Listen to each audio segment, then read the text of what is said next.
Now, how to do this? Meditation, yes. Understanding, also yes.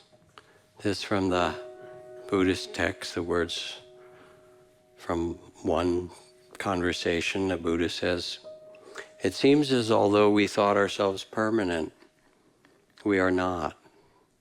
Although we thought ourselves settled, we are not. Although we thought we would last forever, we will not." It's tentative, baby. It really is. And it changes and then you die, right?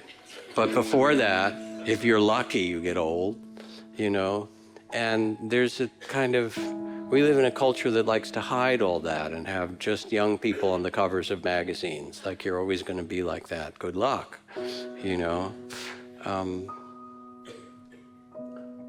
How do we navigate? The poem, the verse in the teaching says, this life is like a star at dawn, a flash of lightning in a summer cloud, an echo, a rainbow, a phantom, a dream. Every day appears for you like it did for the Empress and the old wise woman and so forth. And it brings you new things to learn from, to struggle with, to love, to engage in, and then they disappear. They leave a trace, if you will, in consciousness, but it's always changing and it's always uncertain. What's going to happen tomorrow? Don't know. Isn't that true? What's going to happen? We don't know. So then how do we live in this wild uncertainty? Star at dawn, a flash of lightning in a summer cloud.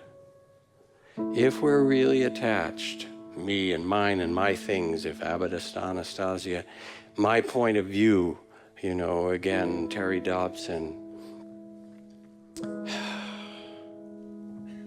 there is a vastness that you are a part of that is so beyond the small sense of self, and you know it.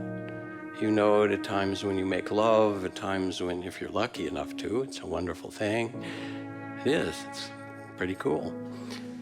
You know it, looking out at the night stars on a long, dark night in the desert. You know it listening to an amazing piece of music, or, knowing at the time of the birth of a child, or sitting holding the hand of someone when they die. And the gates between the worlds open and you go, wow, what is this life? Is this going to happen to me? Yes, it is.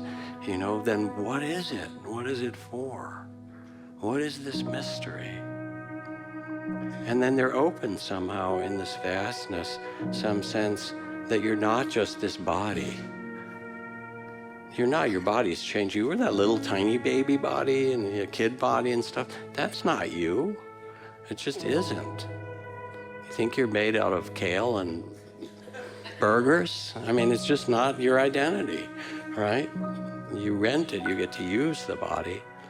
But you were that spirit that was born into this body that will also leave it. You'll see when it happens at the end. It's kind of a wild thing that happens. You get to inhabit it for a while. But what does it mean then to rest in vastness, to remember that who you are is actually consciousness itself, the spirit that came into this body, your loving awareness, that's where you are. And all this stuff happens in loving awareness.